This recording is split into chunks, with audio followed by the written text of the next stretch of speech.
Langit sore itu tampak muram, seolah mencerminkan isi hati Iren yang kian hari semakin berat. Angin berhembus pelan melewati celah-celah dinding rumah kayunya yang sudah mulai lapuk. Suara gesekan itu seringkali terdengar seperti bisikan samar, membuat siapapun yang mendengarnya merasa tidak nyaman. Namun bagi Iren, suara itu sudah menjadi bagian dari kesehariannya, sunyi yang tak pernah benar-benar hening. Di usianya yang ke-25 tahun, Iren hidup dalam kondisi yang jauh dari kata layak. Ia tinggal sendirian di rumah peninggalan orang tuanya yang telah lama meninggal. Tidak ada saudara yang dekat, tidak ada tempat bersandar. Hidupnya bergantung pada pekerjaan serabutan, kadang mencuci pakaian tetangga, kadang membantu di warung kecil dengan upah yang tak seberapa. Hari demi hari berlalu tanpa perubahan berarti. Yang paling menyakitkan bukan hanya soal kekurangan materi, tetapi bagaimana orang-orang di sekitarnya memandangnya. Tatapan meremehkan, bisik-bisik sinis, hingga ejekan halus yang sering ia dengar membuat hatinya perlahan terkikis. Iren dikenal sebagai perempuan pendiam, jarang tersenyum, dan selalu menunduk saat berjalan. Banyak yang menganggapnya aneh. Sebagian bahkan menghindarinya. Ia sering berdiri lama di depan cermin kecil yang retak di sudut kamarnya. Menatap wajahnya sendiri dengan perasaan campur aduk. Kulitnya kusam, matanya sayu, dan raut lelah selalu menghiasi wajahnya. Dalam diam, ia bertanya pada dirinya sendiri, apa yang salah? Kenapa hidupku seperti ini? Bisiknya lirih suatu malam. Tidak ada jawaban.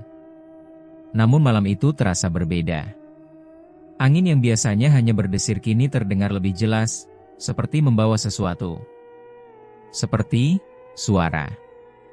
Iren? Ia terdiam. Nafasnya tertahan. Matanya menyapu ruangan sempit itu, memastikan tidak ada siapa-siapa. Iren? Suara itu kembali terdengar, kali ini lebih dekat. Bukan suara keras, melainkan seperti bisikan yang menyelinap langsung ke dalam pikirannya. Iren merasakan bulu kuduknya berdiri, tetapi anehnya ia tidak merasa takut. Justru ada rasa hangat yang menyelimuti, seolah suara itu memahami dirinya. Kau ingin berubah, bukan? Iren menelan ludah. Tangannya gemetar, tapi ia tidak menutup telinganya. Sebaliknya, ia justru mendengarkan. Kau lelah hidup seperti ini, dipandang rendah, diabaikan. Kata-kata itu seperti menelanjangi isi hatinya. Sesuatu yang selama ini ia simpan rapat, kini terdengar begitu jelas. Air matanya mengalir tanpa ia sadari. Ada cara untuk mengubah semuanya. Degup jantung Iren semakin cepat. Ia tahu ini tidak wajar. Ia sadar ini bukan sesuatu yang seharusnya ia dengar. Namun keputusasaan membuat logikanya melemah. Datanglah ke pinggir desa, temui dia. Suara itu perlahan menghilang, meninggalkan keheningan yang lebih pekat dari sebelumnya. Malam itu, Iren tidak bisa tidur. Keesokan harinya, ia mencoba menjalani hari seperti biasa. Namun pikirannya terus kembali pada bisikan semalam. Saat mencuci pakaian di rumah tetangga, ia mendengar dua perempuan sedang berbincang. Kamu tahu nggak? Katanya ada dukun di ujung desa, ujar salah satu dari mereka. Iren yang sedang menunduk, seketika menghentikan gerakannya. Dukun? Sahut yang lain. Iya, katanya bisa bikin orang jadi cantik, rezekinya lancar, banyak yang udah buktiin. Iren menahan nafas. Jantungnya berdetak lebih cepat. Tapi serem, ya? Dengar-dengar harus pakai susuk segala. Namanya juga mau instan. Pasti ada harganya. Percakapan itu berlanjut, tetapi Iren sudah tidak benar-benar mendengarkan. Kata-kata itu seperti mengisi ruang kosong dalam pikirannya. Menghubungkan sesuatu yang semalam ia dengar dengan kenyataan yang kini ada di depannya. Sepanjang hari, pikirannya tidak tenang. Malamnya, ia kembali berdiri di depan cermin. Menatap dirinya lama sekali. Ada sesuatu yang berubah, bukan di wajahnya, melainkan di dalam dirinya. Ada dorongan yang semakin kuat. Keinginan untuk keluar dari kehidupan yang menyesakan ini. Kalau memang ada cara, gumamnya pelan. Tangannya mengepal. Aku ingin mencobanya. Keputusan itu tidak datang dengan mudah, tetapi juga tidak sepenuhnya rasional. Lebih seperti dorongan yang perlahan menguasai dirinya sejak bisikan itu muncul. Beberapa hari kemudian, setelah mengumpulkan keberanian, Iren akhirnya pergi ke pinggiran desa. Ia berjalan menyusuri jalan tanah yang jarang dilewati orang. Pepohonan mulai rapat, suasana semakin sunyi. Tidak ada suara kendaraan, tidak ada percakapan manusia. Hanya suara langkah kakinya sendiri dan sesekali burung yang terbang menjauh. Semakin jauh ia melangkah, semakin kuat perasaan tidak nyaman yang menyelimutinya. Namun ia tidak berhenti. Hingga akhirnya, ia melihat sebuah gubuk tua di antara pepohonan. Bangunannya sederhana, nyaris seperti rumah yang ditinggalkan. Dindingnya gelap, atapnya miring, dan halaman depannya dipenuhi tanah kering tanpa tanaman. Iren berhenti beberapa langkah di depan gubuk itu. Nafasnya terasa berat. "Aku sudah sampai," bisiknya. Seolah menjawab kehadirannya, pintu gubuk itu terbuka perlahan dengan suara berderit panjang. Dari dalam, keluar seorang pria tua. Tubuhnya kurus, kulitnya keriput, dan matanya tajam menatap langsung ke arah Iren. Tatapan itu membuat Iren merasa seperti sedang dibaca seluruh isi pikirannya. "Kau datang juga?" ucap pria itu pelan. Suara itu terdengar familiar. Iren terdiam. Ia tidak ingat pernah bertemu pria ini sebelumnya, tetapi ada sesuatu yang membuatnya merasa bahwa semua ini sudah direncanakan. "Saya?" Iren ragu, suaranya hampir tidak terdengar. "Saya ingin mengubah hidup saya." Pria tua itu tersenyum tipis. Senyum yang sulit diartikan, antara ramah dan menyeramkan. Semua orang yang datang ke sini punya keinginan yang sama. Ia berbalik dan masuk kembali ke dalam gubuk, seolah mengisyaratkan Iren untuk mengikuti. Dengan langkah ragu, Iren masuk. Di dalam, suasananya gelap dan pengap. Bau dupa bercampur sesuatu yang asing memenuhi udara. Di sudut ruangan, terdapat berbagai benda yang tidak ia kenali, botol-botol kecil, kain hitam, dan beberapa benda logam yang tersusun rapi. "Duduk," kata pria tua itu. Iren menurut. Tangannya dingin, jantungnya berdebar tidak karuan. "Apa yang kau inginkan?" tanya pria itu langsung. Iren menunduk. Untuk sesaat, ia tidak tahu harus berkata apa. Namun kemudian, semua rasa sakit, semua hinaan, semua keputusasaan yang ia rasakan selama ini, muncul begitu saja. "Saya ingin hidup yang lebih baik," ucapnya pelan.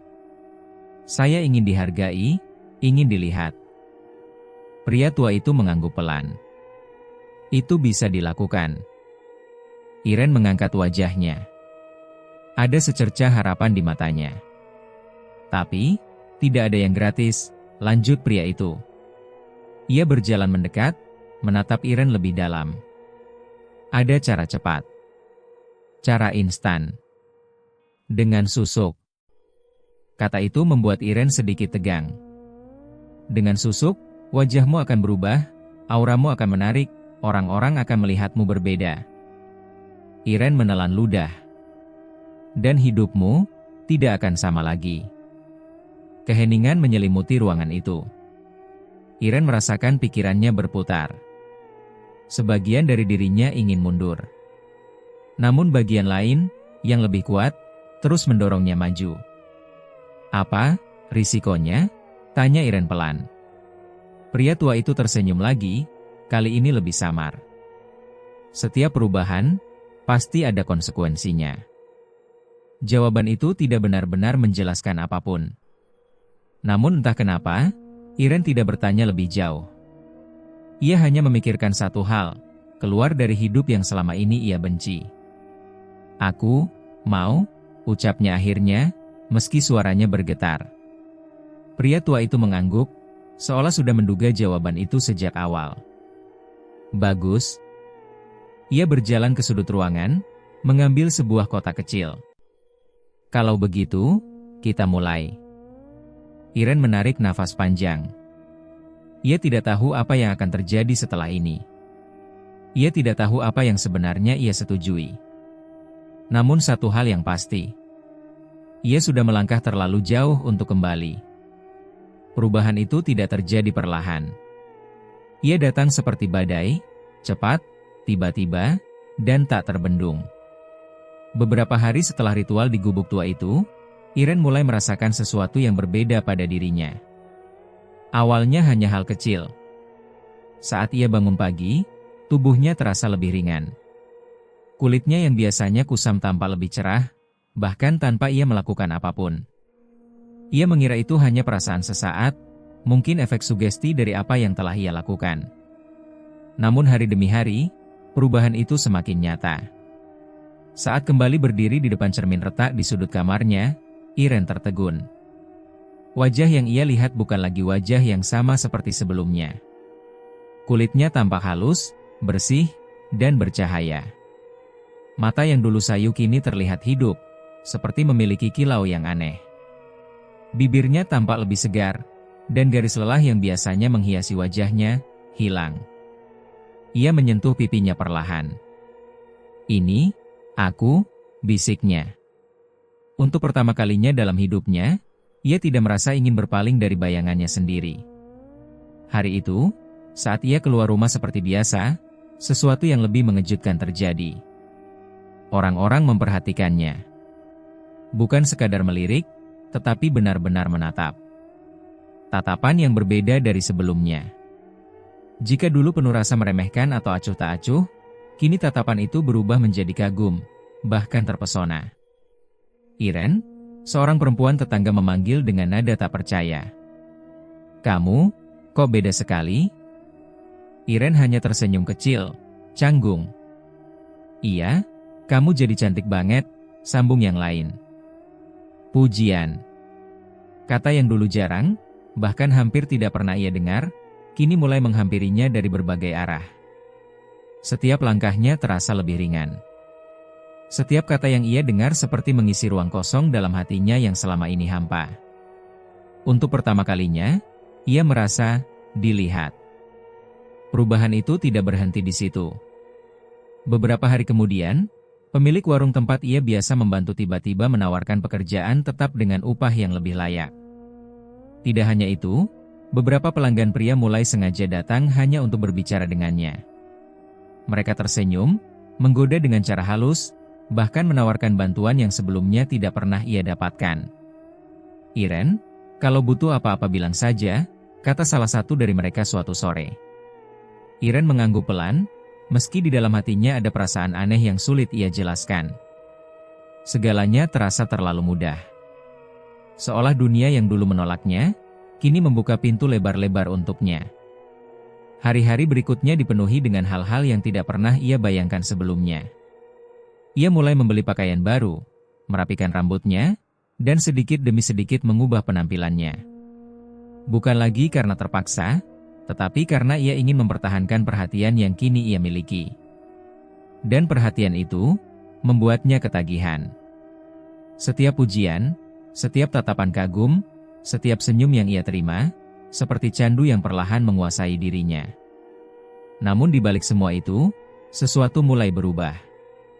Malam hari tidak lagi terasa sama. Awalnya hanya mimpi yang samar. Iren melihat bayangan gelap yang berdiri jauh di sudut penglihatannya. Tidak jelas bentuknya, tetapi cukup untuk membuatnya merasa tidak nyaman. Ia terbangun dengan nafas terengah, jantung berdebar kencang. Ia menganggapnya hanya mimpi buruk biasa. Namun mimpi itu datang lagi. Dan lagi. Setiap malam, bayangan itu semakin dekat. Semakin jelas. Kadang ia merasa seperti sedang diawasi, bahkan ketika matanya terpejam. Suatu malam, ia terbangun dengan tubuh berkeringat dingin. Nafasnya berat, seperti habis berlari jauh. Ia duduk di atas tempat tidurnya, mencoba menenangkan diri. Lalu ia mendengarnya. Bisikan. Sangat pelan, hampir seperti suara angin, tetapi terlalu jelas untuk diabaikan. "Iren?" Ia membeku. Suara itu sama. Sama seperti yang pertama kali ia dengar sebelum mendatangi gubuk itu. Namun kali ini, terasa berbeda. Lebih dekat. Seolah tidak lagi berasal dari luar. Melainkan dari dalam dirinya sendiri. Iren menutup telinganya, tetapi suara itu tidak hilang. "Kau cantik sekarang." Bisikan itu terdengar seperti pujian, tetapi ada nada lain yang membuat bulu kuduknya berdiri. "Kau diinginkan, kau dibutuhkan. Semua karena kami." Iren menggeleng keras, mencoba mengusir suara itu. "Tidak," gumamnya. "Ini cuma perasaan." Namun suara itu tidak berhenti. Bahkan semakin jelas. Kadang muncul saat ia sedang sendiri. Kadang muncul di tengah keramaian, membuatnya tiba-tiba kehilangan fokus. Ia mulai sering terdiam tanpa alasan, seperti sedang mendengarkan sesuatu yang tidak bisa didengar orang lain. Perubahan lain juga mulai ia rasakan. Tubuhnya. Ada sensasi aneh yang sulit dijelaskan. Kadang seperti ada sesuatu yang bergerak pelan di bawah kulitnya.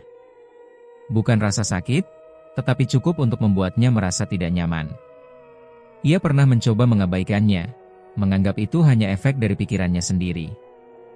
Namun suatu malam, saat ia berdiri di depan cermin, ia melihat sesuatu. Sangat cepat. Seperti bayangan yang bergerak di balik kulit lehernya.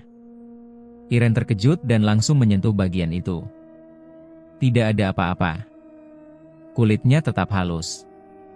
Namun ia tahu apa yang ia lihat. Dan itu bukan hal yang bisa ia jelaskan dengan logika. Sejak saat itu, ia mulai merasa tidak benar-benar sendiri. Di siang hari, ia adalah Iren yang baru, cantik, dipuji, dan diinginkan. Ia tersenyum, berbicara dengan lebih percaya diri, dan menikmati setiap perhatian yang datang. Namun di malam hari, semuanya berubah. Sunyi terasa lebih berat. Gelap terasa lebih dalam. Dan bisikan itu selalu kembali. "Apa yang terjadi padaku?" bisiknya suatu malam, dengan suara gemetar. Ia duduk di lantai kamarnya, memeluk lututnya sendiri. Mata indah yang kini sering dipuji itu dipenuhi rasa takut yang perlahan tumbuh. Namun anehnya, di tengah ketakutan itu, ada bagian dari dirinya yang tidak ingin semua ini berhenti. Ia menyukai perubahan itu. Ia menyukai bagaimana orang-orang memandangnya sekarang. Ia menyukai bagaimana hidupnya menjadi lebih mudah. Dan mungkin, itulah yang paling berbahaya. Karena tanpa ia sadari, sesuatu di dalam dirinya juga mulai tumbuh. Sesuatu yang tidak hanya memberi, tetapi juga menuntut. Malam itu, saat ia akhirnya mencoba memejamkan mata, bisikan itu kembali terdengar. Lebih lembut, hampir seperti nyanyian yang meninabobokan. "Jangan takut. Kami di sini. Selalu bersamamu." Iren tidak menjawab. Ia hanya memejamkan mata lebih rapat. Namun jauh di dalam dirinya, ia tahu. Perubahan ini belum selesai. Awalnya, Iren mengira semua masih bisa ia kendalikan. Hari-harinya masih dipenuhi perhatian, pujian, dan keberuntungan yang seolah tidak ada habisnya. Orang-orang masih memandangnya dengan kagum, para pria masih berusaha mendekat, dan hidupnya tetap terasa jauh lebih baik dibanding sebelumnya. Ia masih bekerja di warung, masih tersenyum, masih berusaha terlihat seperti Iren yang baru, yang percaya diri dan memikat. Namun, sesuatu mulai berubah. Perubahan itu datang perlahan, hampir tidak terasa di awal. Hanya kelelahan ringan yang ia abaikan. Tubuhnya terasa lebih cepat lelah meski pekerjaan yang ia lakukan tidak berat. Ia mulai sering menguap, merasa pusing, dan kehilangan energi tanpa alasan jelas. "Mungkin aku kecapean," gumamnya suatu sore sambil memijat pelipisnya. Ia mencoba tidak memikirkannya. Namun kelelahan itu tidak hilang. Hari demi hari, rasa lemas itu semakin sering datang. Bahkan saat bangun tidur, tubuhnya terasa seperti tidak benar-benar beristirahat. Seolah ada sesuatu yang menguras tenaganya perlahan, diam-diam. Iren mulai jarang berdiri lama di depan cermin. Bukan karena ia tidak ingin melihat wajah cantiknya lagi, tetapi karena ada hal lain yang mulai ia sadari. Kulitnya. Suatu pagi, saat ia sedang mencuci muka, ia melihat sesuatu yang aneh di pergelangan tangannya. Sebuah noda kehitaman, kecil, seperti memar, tetapi tidak terasa sakit. Ia mengernyit, mencoba mengingat apakah ia pernah terbentur sesuatu. Tidak. Ia menyentuhnya perlahan. Kulit itu terasa normal. Tidak keras, tidak lembek, tidak berbeda dari bagian lainnya. Namun warna gelap itu tampak asing. Ah, mungkin cuma kotor, katanya pelan, mencoba meyakinkan dirinya sendiri. Ia menggosoknya dengan air. Tidak hilang. Hari berikutnya, noda itu masih ada. Dan bukan hanya itu. Noda lain mulai muncul. Di lengan atas. Di leher bagian belakang. Bahkan di paha. Semuanya kecil di awal, seperti bercak samar, tetapi perlahan semakin jelas. Warna gelap itu seperti menyebar, membentuk pola yang tidak beraturan. Iren mulai panik. Ia kembali berdiri di depan cermin, kali ini dengan perasaan berbeda. Ia memeriksa setiap bagian tubuhnya dengan teliti. Jari-jarinya gemetar saat menyentuh kulitnya sendiri. Ini, apa sebenarnya? Bisiknya. Untuk pertama kalinya sejak perubahan itu terjadi, ia merasa takut melihat dirinya sendiri. Namun bukan hanya itu. Sensasi aneh yang dulu hanya sesekali ia rasakan, kini menjadi semakin nyata. Gerakan di bawah kulitnya. Awalnya hanya seperti getaran kecil, hampir seperti kedutan. Tetapi sekarang, ia bisa merasakannya dengan jelas. Seperti ada sesuatu yang bergerak, perlahan, merayap. Suatu malam, saat ia sedang berbaring, ia merasakan sesuatu bergerak dari pergelangan tangannya naik ke arah lengannya. Ia langsung duduk tegak, menahan nafas. Apa itu? Ia menatap kulitnya dengan penuh ketakutan. Dan untuk sesaat, ia melihatnya. Sebuah garis kecil, seperti ada benda yang bergerak di bawah permukaan kulit. Sangat halus, tetapi cukup untuk terlihat. Iren menjerit pelan dan segera menggaruk bagian itu. Namun tidak ada apa-apa. Kulitnya tetap utuh. Tidak ada luka. Tidak ada benda. Hanya perasaan bahwa sesuatu memang ada di dalam sana. Sejak saat itu, ketenangannya benar-benar hilang. Ia mulai sulit tidur. Setiap kali memejamkan mata, ia takut akan merasakan pergerakan itu lagi. Tubuhnya terasa seperti bukan miliknya sepenuhnya. Seolah ada sesuatu yang ikut hidup di dalamnya. Dan bisikan itu semakin sering muncul. Iren? Suara itu tidak lagi samar. Kini terdengar jelas. Bahkan terkadang, seperti berada tepat di telinganya. Jangan lawan. Kau membutuhkannya. Kami adalah bagian dari dirimu. Iren menutup telinganya, tetapi seperti sebelumnya, suara itu tidak bisa dihentikan. Pergi, bisiknya dengan suara bergetar. Pergi dari aku. Namun bisikan itu justru terdengar seperti tertawa pelan. Dingin. Menghantui. Tidak tahan dengan semua itu, akhirnya Iren memutuskan untuk mencari bantuan. Ia pergi ke dokter di kota kecil terdekat. Dengan pakaian yang menutupi sebagian besar tubuhnya, ia duduk di ruang tunggu dengan wajah pucat. Orang-orang masih menatapnya, masih melihat kecantikannya, tetapi kali ini, ia tidak merasakan kebanggaan. Hanya ketakutan. Saat akhirnya dipanggil, ia duduk di hadapan dokter dengan gelisah. Ada yang bisa saya bantu? Tanya dokter itu dengan nada profesional. Iren ragu sejenak. Namun akhirnya, ia menceritakan semuanya.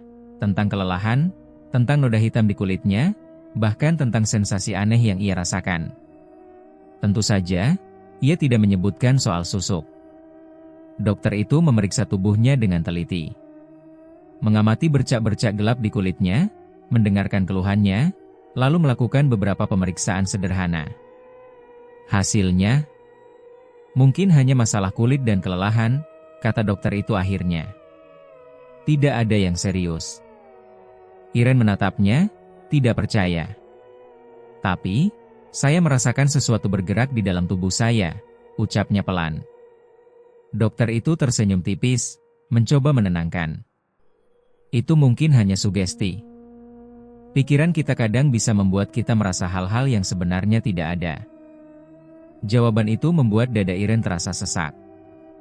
Ia pulang dengan perasaan hampa. Tidak ada jawaban. Tidak ada penjelasan. Seolah apa yang ia alami, tidak nyata. Namun ia tahu itu nyata. Sangat nyata. Malam itu, rasa sakit mulai datang. Bukan lagi sekadar sensasi aneh, tetapi rasa nyeri yang menusuk dari dalam. Seperti ada sesuatu yang bergerak dengan paksa di bawah kulitnya. Ia meringkuk di tempat tidur, menahan rasa sakit itu dengan gigi terkatup. Rintihnya pelan. Keringat dingin membasahi tubuhnya. Rasa itu berpindah-pindah, dari tangan ke bahu, dari leher ke punggung. Tidak bisa diprediksi. Tidak bisa dihentikan. Dan di tengah rasa sakit itu, bisikan itu kembali. Kau tidak bisa lari. Kami sudah di dalam. Terima, atau hancur. Air mata Iren mengalir deras. Ia menggigit bibirnya sendiri, mencoba menahan teriakan yang hampir keluar. Aku cuma ingin hidup lebih baik, tangisnya lirih. Kenapa jadi seperti ini? Namun tidak ada jawaban. Hanya rasa sakit. Dan suara itu. Malam semakin larut, tetapi penderitaannya tidak mereda. Di dalam tubuhnya, sesuatu terus bergerak. Hidup. Dan menunggu. Iren terbaring lemah, dengan mata terbuka menatap langit-langit kamarnya yang gelap. Nafasnya tidak teratur, tubuhnya gemetar. Dan untuk pertama kalinya sejak semua ini dimulai, ia menyesal. Namun penyesalan itu datang terlambat. Karena apapun yang kini ada di dalam dirinya, sudah mulai menunjukkan bahwa ia tidak akan pergi begitu saja. Hari-hari berikutnya berubah menjadi penderitaan yang tak pernah Iren bayangkan sebelumnya. Tubuhnya yang dulu dipuji karena kecantikannya, kini menjadi sumber rasa sakit yang tak berujung. Ia sudah tidak lagi mampu bekerja, bahkan untuk sekadar berdiri pun terasa mustahil. Kelelahan yang dulu hanya sesekali datang, kini menetap dan menggerogoti setiap bagian tubuhnya. Ia lebih banyak terbaring di atas ranjang kayu tuanya. Nafasnya pendek-pendek. Dada terasa berat, seperti ada sesuatu yang menekan dari dalam. Setiap tarikan nafas menjadi perjuangan, setiap hembusan terasa seperti kehilangan tenaga yang tersisa. Kulitnya semakin menghitam. Bercak-bercak gelap yang dulu hanya kecil kini melebar dan menyebar ke hampir seluruh tubuhnya. Warna itu tidak lagi samar, melainkan pekat, seperti sesuatu yang membusuk dari dalam. Namun anehnya, tidak ada bau busuk.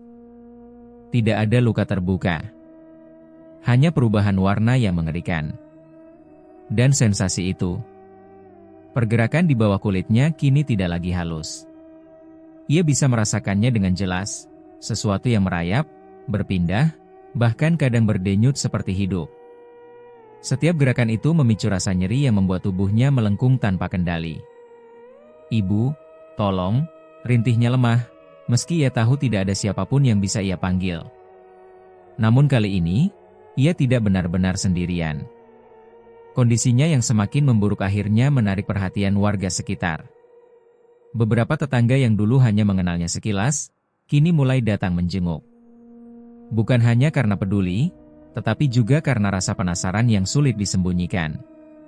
Astaga, ini Iren, bisik seorang perempuan saat melihat kondisi tubuhnya. Wajah cantik yang dulu memikat itu kini tampak pucat tak bernyawa. Bibirnya kering, matanya cekung, tetapi anehnya, masih terbuka. Masih sadar. Harusnya dia sudah, kalimat itu terhenti, seolah terlalu takut untuk dilanjutkan. Semua orang tahu. Dengan kondisi seperti itu, seharusnya Iren sudah tidak bertahan. Namun kenyataannya, ia masih hidup. Hari demi hari berlalu, tetapi kematian tidak kunjung datang. Iren sendiri merasakannya. Ia tahu tubuhnya sudah tidak kuat. Ia tahu setiap detik yang ia jalani adalah penderitaan. Ada saat-saat di mana ia berharap semuanya berhenti, berharap nafasnya terputus begitu saja. Namun setiap kali ia merasa hampir lepas, sesuatu menahannya. Seperti ada kekuatan yang memaksa jiwanya tetap terikat pada tubuh yang sudah tidak layak dihuni. Malam hari menjadi waktu yang paling menyiksa. Rasa sakit mencapai puncaknya. Tubuhnya sering kejang tanpa kendali, jari-jarinya mencengkeram spray dengan sisa tenaga yang ada. Nafasnya tersengal, seperti orang yang tenggelam dan berusaha menggapai udara. Dan di tengah semua itu, bisikan itu tidak pernah pergi. Iren? Kini suaranya tidak lagi menenangkan, melainkan menekan. Mengapa kau ingin pergi? Kau masih dibutuhkan. Kami belum selesai. Air mata mengalir dari sudut matanya. Aku capek, bisiknya lirih. Aku mau berhenti. Namun suara itu justru terdengar lebih dekat, lebih dalam. Kau tidak bisa berhenti. Kami yang menentukan. Hari-hari itu terasa seperti kutukan yang berulang. Hidup, tetapi tidak benar-benar hidup. Sakit, tetapi tidak bisa mati. Akhirnya, salah satu tetangga memutuskan untuk memanggil seseorang yang lebih mengerti hal-hal seperti ini. Seorang tetua desa yang dikenal memiliki pengetahuan tentang hal-hal gaib. Namanya Pak Wiryo. Seorang pria tua dengan wajah tenang, tetapi sorot mata yang tajam. Ia datang sore hari, saat matahari mulai tenggelam, membawa suasana yang semakin mencekam di rumah kecil Iren. Semua orang terdiam saat ia masuk ke dalam kamar. Pak Wiryo tidak langsung berbicara. Ia hanya berdiri di samping ranjang, menatap Iren dengan lama. Matanya mengamati setiap detail, kulit yang menghitam, nafas yang tersengal, dan tubuh yang sesekali bergetar sendiri. Ia menghela nafas panjang. Sudah berapa lama seperti ini? Tanyanya pelan. Beberapa minggu, Pak, jawab salah satu tetangga. Pak Wiryo mengangguk. Kemudian, ia menatap Iren. Kamu dengar saya? Tanyanya. Iren mengedipkan mata pelan. Itu satu-satunya tanda bahwa ia masih sadar. Pak Wiryo mendekat, lalu mengangkat sedikit tangan Iren. Ia menyentuh kulitnya dengan hati-hati, lalu memejamkan mata sejenak, seperti merasakan sesuatu yang tidak terlihat. Beberapa detik berlalu. Lalu ia membuka matanya kembali. Wajahnya berubah. Bukan kaget, tetapi serius. Ada yang ditanam di tubuhnya, ucapnya pelan. Ruangan itu langsung hening. Apa maksudnya, Pak? Tanya salah satu warga dengan suara tegang. Pak Wiryo tidak langsung menjawab. Ia menatap Iren sekali lagi, seolah memastikan. Susuk, katanya akhirnya. Kata itu membuat beberapa orang saling pandang. Susuk, ulang seorang perempuan. Pak Wiryo mengangguk pelan. Bukan sembarang susuk. Ini, susuk yang mengikat. Ia berdiri tegak, lalu melanjutkan dengan suara yang lebih berat. Selama benda itu masih ada di dalam tubuhnya, dia tidak akan mati. Semua orang terdiam. Seolah tidak percaya dengan apa yang baru saja mereka dengar. Tidak, akan mati, suara seseorang terdengar bergetar. Ya, jawab Pak Wiryo singkat. Tubuhnya boleh hancur, tapi jiwanya akan tetap dipaksa tinggal. Iren yang mendengar itu, merasakan sesuatu di dalam dirinya runtuh. Air mata kembali mengalir. Jadi ini jawabannya. Ini alasan kenapa ia tidak bisa pergi. Kenapa ia harus terus merasakan semua ini. Apa? Tidak bisa dicabut, Pak? Tanya warga lain dengan penuh harap. Pak Wiryo terdiam sejenak. Bisa, jawabnya. Harapan itu muncul sekejap. Tapi, lanjutnya pelan, tidak mudah. Ruangan itu kembali sunyi. Semua mata tertuju pada Irene. Tubuhnya yang lemah, nafasnya yang tersisa sedikit, dan penderitaan yang terlihat jelas di wajahnya. Ia masih hidup. Namun bukan kehidupan yang manusia seharusnya jalani. Irene mencoba menggerakkan bibirnya. Dengan sisa tenaga, ia berbisik pelan. "Tolong, aku." Suaranya hampir tidak terdengar. Namun cukup untuk membuat semua orang di ruangan itu merasakan ketakutan yang sama. Bahwa apa yang terjadi pada Irene bukan sekadar penyakit, melainkan sesuatu yang lebih gelap. Sesuatu yang kini menahannya di antara dua dunia. Hidup yang tak bisa mati. Rumah kecil Irene yang dulu sunyi kini dipenuhi kecemasan. Sejak kedatangan Pak Wiryo dan terungkapnya fakta tentang susuk yang mengikat tubuh Irene, suasana berubah menjadi lebih tegang. Tidak ada lagi sekadar rasa kasihan, yang tersisa hanyalah ketakutan dan kepanikan yang perlahan menyebar di antara orang-orang yang datang membantu. Irene masih terbaring di ranjangnya. Tubuhnya semakin kurus, kulitnya semakin gelap dan tidak merata. Nafasnya tetap tersengal, kadang begitu lemah hingga hampir tak terdengar. Namun ia tetap hidup. Tetap sadar. Dan tetap merasakan semua penderitaan itu tanpa henti. "Kita harus cari orang yang masang susuk itu," kata salah satu warga dengan nada tegas.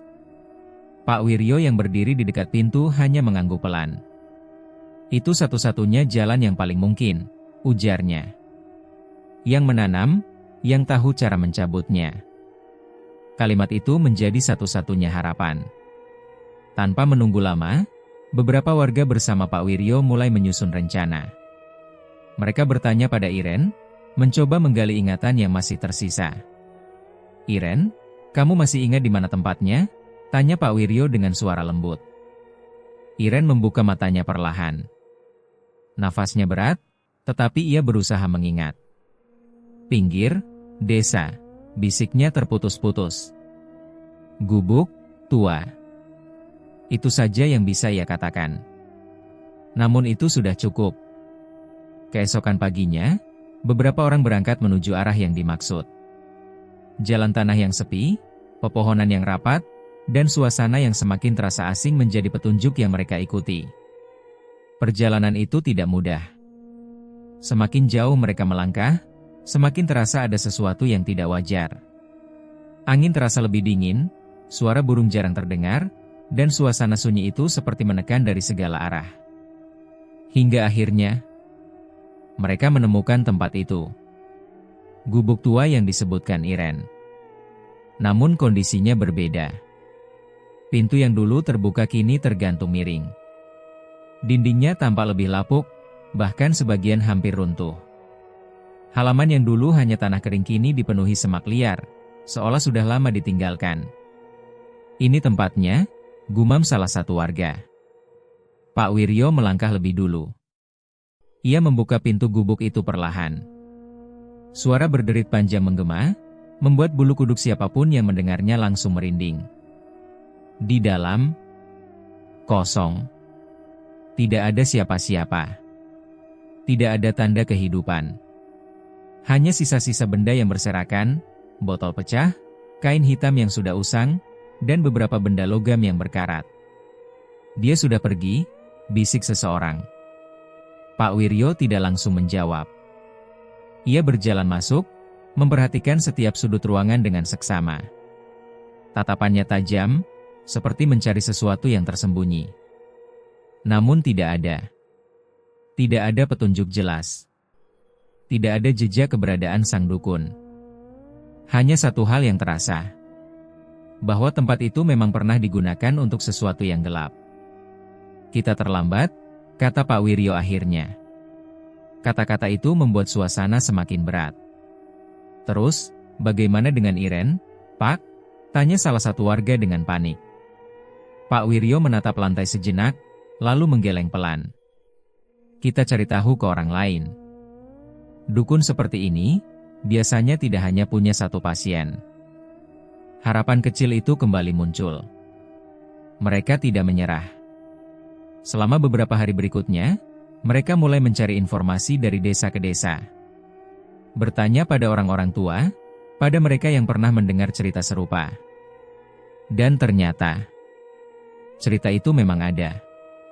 Ada perempuan dari desa sebelah, dulu juga ke sana, ujar seorang pria tua yang mereka temui. Terus, tanya warga dengan cepat. Setelah itu sakit, lalu meninggal. Jawaban itu membuat suasana langsung hening. Meninggal? Ulang salah satu dari mereka. Pria tua itu mengangguk. Dukun itu memang begitu. Datang, lalu hilang. Tidak pernah kembali. Informasi demi informasi mulai terkumpul. Semuanya mengarah pada hal yang sama. Dukun itu bukan orang biasa. Ia berpindah-pindah tempat. Tidak pernah menetap lama. Dan setiap kali ada orang yang datang untuk meminta bantuan, ia memberi apa yang diminta, tanpa benar-benar peduli dengan akibatnya. Lebih mengerikan lagi, ia tidak pernah kembali untuk memperbaiki. Dia cuma memberi, lalu pergi, kata Pak Wiryo dengan wajah serius. Yang terjadi setelah itu, bukan urusannya lagi. Kata-kata itu membuat harapan yang tadi sempat muncul, kembali memudar. Sementara itu, di rumah, kondisi Iren semakin memburuk. Bukan hanya secara fisik, tetapi juga jiwanya. Suatu malam, saat beberapa warga sedang berjaga, tiba-tiba terdengar suara teriakan dari dalam kamar. "Ah!" Semua orang langsung berlari masuk. Iren yang sebelumnya hanya terbaring lemah, kini menggeliat dengan keras di atas ranjang. Matanya terbuka lebar, tetapi tidak fokus. Nafasnya memburu, tubuhnya bergetar hebat. "Ada apa ini?" teriak salah satu warga panik. Iren menunjuk ke sudut ruangan dengan tangan gemetar. "Dia, di sana," suaranya parau. Semua orang menoleh. Kosong. Tidak ada siapa-siapa. "Tidak ada apa-apa, Iren," ujar seorang perempuan mencoba menenangkan. Namun Iren menggeleng keras. "Ada, dia lihat aku," teriaknya lagi. Matanya menatap sesuatu yang tidak bisa dilihat orang lain. Sesuatu yang hanya ada dalam penglihatannya. Sejak malam itu, kejadian seperti itu semakin sering terjadi. Iren mulai berteriak tanpa sebab. Kadang tertawa sendiri, kadang menangis histeris. Ia berbicara pada sesuatu yang tidak terlihat, seolah sedang berdebat dengan seseorang. "Jangan dekati aku," teriaknya suatu malam. "Pergi. Pergi," tangannya meronta, seolah menolak sesuatu yang mendekat. Beberapa kali, tubuhnya bahkan bergerak di luar kendalinya. Tangannya mencengkeram kuat, kukunya melukai kulitnya sendiri. Ia mencoba menahan, tetapi seperti ada kekuatan lain yang mengambil alih. "Pegang dia," teriak warga. Beberapa orang langsung menahan tubuhnya agar tidak melukai dirinya sendiri. Namun kekuatan Iren saat itu tidak wajar. Untuk tubuh yang lemah dan hampir sekarat, ia bisa meronta dengan tenaga yang mengejutkan. "Ah!" teriaknya lagi, kali ini lebih keras. Air matanya bercampur dengan keringat. "Keluar dari tubuhku," bisiknya kemudian. Suaranya berubah pelan dan penuh putus asa. Namun tidak ada yang keluar. Yang ada hanya tawa pelan yang seolah terdengar di antara keheningan. Pak Wiryo yang baru kembali malam itu, hanya bisa berdiri di ambang pintu, menyaksikan semuanya dengan wajah tegang. Ia tahu, ini bukan lagi sekadar tubuh yang sakit. Ini sudah masuk ke dalam sesuatu yang lebih dalam, lebih gelap, dan lebih berbahaya. Sementara waktu terus berjalan, dan dukun itu tetap tidak ditemukan. Malam itu terasa lebih berat dari malam-malam sebelumnya. Udara di dalam rumah Iren pengap, seolah tidak ada lagi celah bagi angin untuk masuk. Lampu minyak yang diletakkan di sudut ruangan bergoyang pelan, cahayanya redup dan bergetar, menciptakan bayangan yang bergerak di dinding, bayangan yang kadang tampak seperti sesuatu yang hidup. Iren terbaring di ranjangnya. Namun kali ini, ada sesuatu yang berbeda. Tubuhnya tidak lagi sekadar lemah. Ia tampak tegang. Seperti ada energi asing yang menahan setiap ototnya tetap siaga. Nafasnya masih tersengal, tetapi tidak serapuh sebelumnya. Justru ada jeda-jeda aneh di antara tarikan nafasnya, seperti seseorang yang sedang mencoba menyesuaikan diri dengan tubuh yang baru. Pak Wiryo duduk di dekatnya, matanya tidak lepas dari wajah Iren. Ia tahu sesuatu sedang berubah. "Pak," bisik salah satu warga dengan suara pelan, "ini makin aneh." Pak Wiryo mengangguk perlahan. "Memang," jawabnya singkat. Ia kemudian menghela nafas panjang, seolah sedang mempersiapkan diri untuk mengatakan sesuatu yang selama ini ia tahan. "Kalian semua harus tahu satu hal," katanya dengan suara berat. Semua orang di ruangan itu langsung terdiam. Ini bukan sekadar susuk biasa. Kalimat itu menggantung di udara, membuat suasana semakin tegang. "Lalu, apa, Pak?" tanya seorang perempuan dengan wajah pucat. Pak Wiryo menatap Iren sejenak, lalu kembali ke orang-orang di sekitarnya. "Ini perjanjian." Seketika, beberapa orang saling pandang. "Perjanjian?" ulang seseorang. Pak Wiryo mengangguk. Susuk yang dipasang di tubuh Iren bukan hanya untuk kecantikan atau keberuntungan. Itu hanya umpan. "Umpan?" Suara itu kini terdengar semakin gemetar. "Ya," lanjut Pak Wiryo. "Umpan untuk sesuatu yang lebih besar." Ruangan itu terasa semakin dingin. Pak Wiryo melanjutkan dengan pelan, tetapi jelas. Ada makhluk yang ikut ditanam bersama susuk itu. Bukan dalam bentuk yang bisa kita lihat, tapi dalam ikatan. Semua orang terdiam, mencoba mencerna. "Ikatan apa, Pak?" tanya warga lain. "Ikatan antara tubuh manusia dan sesuatu dari luar," jawab Pak Wiryo. "Dan ikatan itu butuh balasan." Kata terakhir itu terasa berat. "Balasan?" bisik seseorang. Pak Wiryo menatap Iren lagi, kali ini lebih lama. "Tumbal." Seketika, suasana berubah menjadi sunyi yang menyesakkan. Tidak ada yang berani bicara. Hanya suara nafas Iren yang terdengar, berat dan tidak teratur. "Jadi, maksudnya?" Iren akan, suara seorang perempuan terhenti, tidak sanggup melanjutkan. Pak Wiryo mengangguk pelan. Kalau susuk itu tidak dicabut dengan cara yang benar, nyawanya tidak akan pergi begitu saja. Ia berhenti sejenak. Nyawanya akan ditahan, sampai waktunya dipersembahkan. Kata-kata itu seperti menghantam semua orang sekaligus.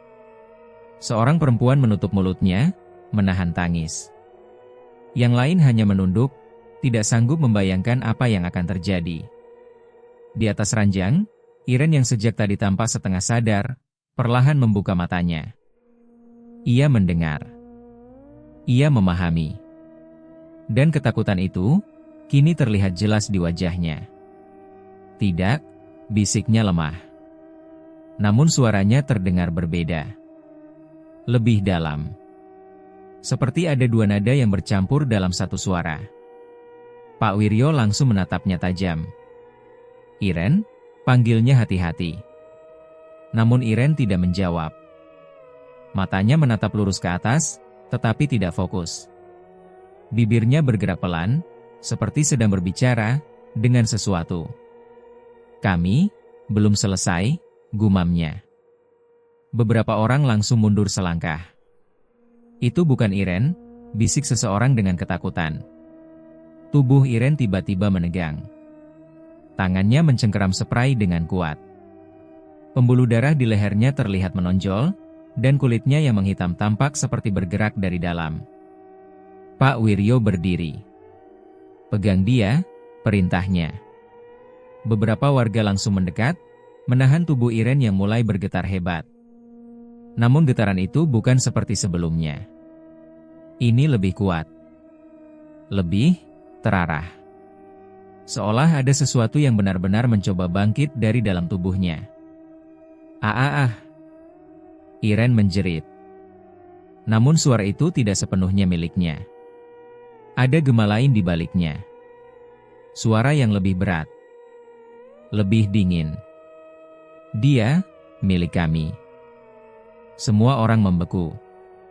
Tidak ada yang berani bergerak. Pak Wiryo menatap Iren dengan wajah serius, tetapi kali ini ada sesuatu yang jarang terlihat. Kekhawatiran. Dia mulai bangun, bisiknya pelan. Apa maksudnya, Pak? Tanya warga panik. Pak Wiryo tidak langsung menjawab. Ia hanya menatap tubuh Iren yang kini bergerak tidak wajar. Yang ada di dalam tubuhnya, sudah tidak sabar lagi. Kata-kata itu membuat bulu kuduk semua orang berdiri. Iren tiba-tiba tertawa. Pelan. Namun jelas. Tawa yang tidak pernah mereka dengar sebelumnya. Tawa yang tidak memiliki rasa manusia. Cantik, beruntung, semua itu hanya awal, ucapnya dengan suara berlapis. Air mata mengalir dari matanya, tetapi senyum di bibirnya tidak hilang. Kontras yang mengerikan. Aku tidak mau, bisik Iren di sela-sela tawa itu, suaranya kembali lemah. Tolong, aku. Namun tubuhnya kembali menegang. Sudah terlambat, suara itu muncul lagi. Pak Wiryo mengepalkan tangannya. Ia tahu. Waktu mereka hampir habis. Jika sebelumnya Iren hanya menjadi tempat bagi sesuatu itu, sekarang, sesuatu itu mulai mengambil alih. Sedikit demi sedikit. Perlahan. Namun pasti. Kita tidak punya banyak waktu lagi, kata Pak Wiryo dengan tegas. Semua orang menatapnya. Kalau tidak segera dicabut, bukan hanya nyawanya yang hilang. Ia berhenti sejenak, memastikan semua mendengarkan. Tapi, dia tidak akan benar-benar pergi. Kalimat itu menggantung, membawa ketakutan yang lebih dalam dari sebelumnya. Di atas ranjang, Iren kembali terdiam. Namun matanya masih terbuka. Menatap kosong ke langit-langit. Atau mungkin menatap sesuatu yang tidak bisa dilihat oleh siapapun di ruangan itu. Dan di dalam tubuhnya, sesuatu terus tumbuh. Menunggu. Saat untuk menagih, semakin dekat. Malam itu datang tanpa suara. Langit di atas desa tampak gelap tanpa bintang, seolah seluruh cahaya ditelan oleh sesuatu yang tidak terlihat.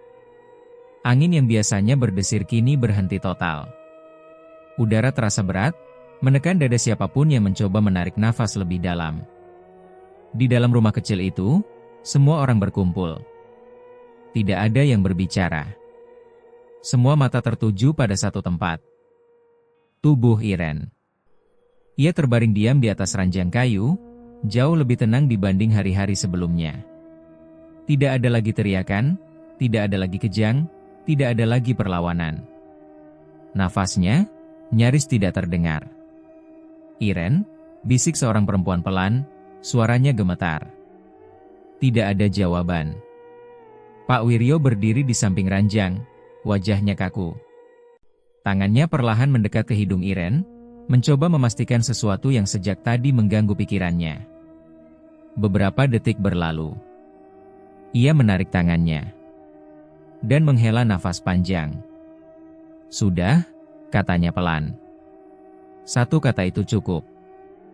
Tangis langsung pecah di dalam ruangan. Seorang perempuan menutup wajahnya sambil terisak. Yang lain hanya menunduk, tidak sanggup melihat lebih lama. Beberapa pria menghela nafas berat, mencoba menerima kenyataan yang sejak tadi mereka takutkan. Iren akhirnya berhenti. Setelah semua penderitaan itu, setelah semua rasa sakit yang tak manusiawi, akhirnya ia lepas. Setidaknya, itulah yang mereka kira. Pak Wiryo tidak langsung bergerak.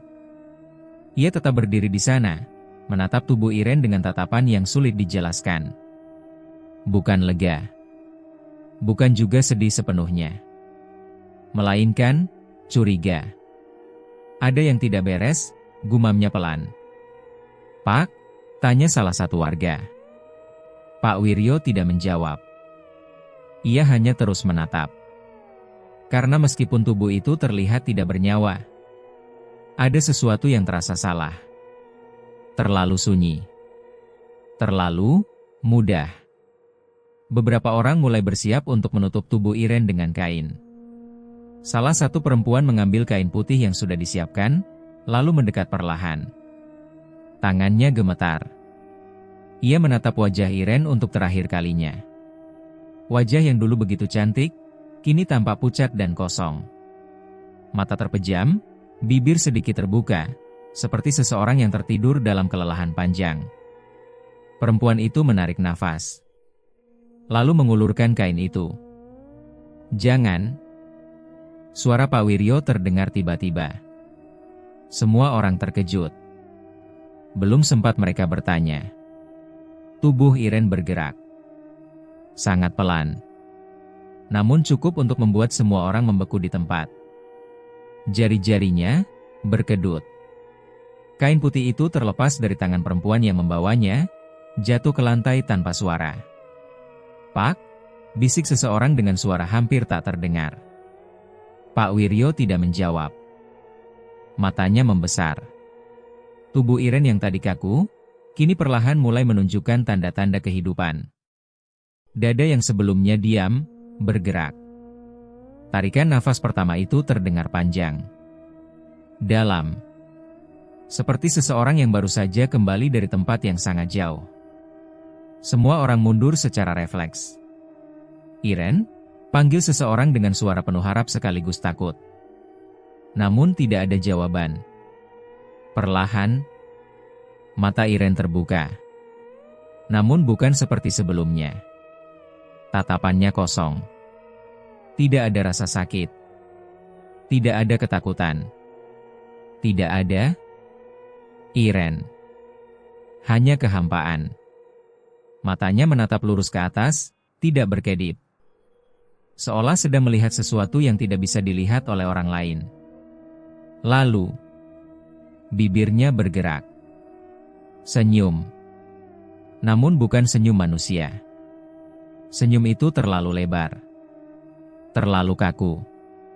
Terlalu asing. Beberapa orang langsung mundur lebih jauh. "Itu bukan dia," bisik seorang perempuan dengan suara gemetar. Iren perlahan menggerakkan kepalanya. Gerakannya tidak alami. Sedikit tersentak, seperti boneka yang baru digerakkan setelah lama diam. Tatapannya kini mengarah ke orang-orang di sekitarnya. Dan saat itulah, mereka tahu. Yang menatap mereka, bukan lagi Iren. Senyum itu semakin lebar. Matanya tetap kosong. Namun ada sesuatu di dalamnya. Sesuatu yang dingin. Mengamati. Menilai. Seperti pemilik baru dari tubuh itu. Akhirnya, suara itu keluar dari mulut Iren. Namun suaranya berbeda. Lebih dalam. Lebih berat. Seolah berasal dari tempat yang sangat jauh. Semua orang terdiam. Tidak ada yang berani bergerak. Pak Wiryo melangkah mundur satu langkah. Wajahnya kini tidak bisa menyembunyikan kenyataan yang sudah ia pahami. "Kita terlambat," ucapnya pelan. Tubuh Iren perlahan bangkit. Gerakannya kaku, tetapi pasti. Kakinya menyentuh lantai, berdiri tanpa bantuan, meski beberapa saat lalu tubuh itu bahkan tidak bisa bergerak. Kontras itu terlalu mengerikan. "Iren?" panggil seseorang sekali lagi, meski suaranya penuh keraguan. Sosok itu memiringkan kepalanya. Seolah mencoba memahami kata yang baru saja ia dengar. "Iren?" ulangnya pelan. Lalu ia tertawa. Pelan. Namun jelas. Tawa yang sama seperti sebelumnya. Tawa yang tidak memiliki rasa manusia. Nama itu sudah tidak diperlukan lagi. Kalimat itu membuat beberapa orang langsung menangis. Seorang perempuan jatuh terduduk, tidak sanggup menahan ketakutan. Pak Wiryo menatap sosok di depannya dengan mata tajam. "Siapa kamu?" tanyanya tegas. Sosok itu menoleh perlahan. menatap langsung ke arah Pak Wiryo. Dan untuk sesaat, senyumnya berubah. Lebih tipis. Lebih mengetahui. Kami, jawabnya. Satu kata. Namun cukup untuk membuat seluruh ruangan terasa semakin dingin. Kami sudah menunggu. Ia melangkah maju satu langkah. Semua orang mundur. Tidak ada yang berani mendekat. Tidak ada yang berani menyentuh. Karena mereka tahu, apapun yang kini berdiri di depan mereka, bukan manusia. Pak Wiryo mengepalkan tangannya. Namun ia tidak bergerak. Ia tahu, dalam kondisi ini, apapun yang ia lakukan, mungkin sudah tidak berarti. Karena susuk itu tidak pernah dicabut. Dan perjanjian itu sudah selesai. Tubuh Iren berdiri di tengah ruangan, dengan senyum yang tidak pernah hilang. Matanya menatap satu persatu orang yang ada di sana. Seolah mengenali mereka. Atau mungkin memilih. Malam itu, tidak ada lagi tangisan yang terdengar. Tidak ada yang berani bersuara. Hanya keheningan. Dan satu kesadaran yang perlahan merayap ke dalam pikiran mereka semua. Bahwa Iren sudah benar-benar pergi. Dan sesuatu yang kini memakai tubuhnya baru saja bangkit.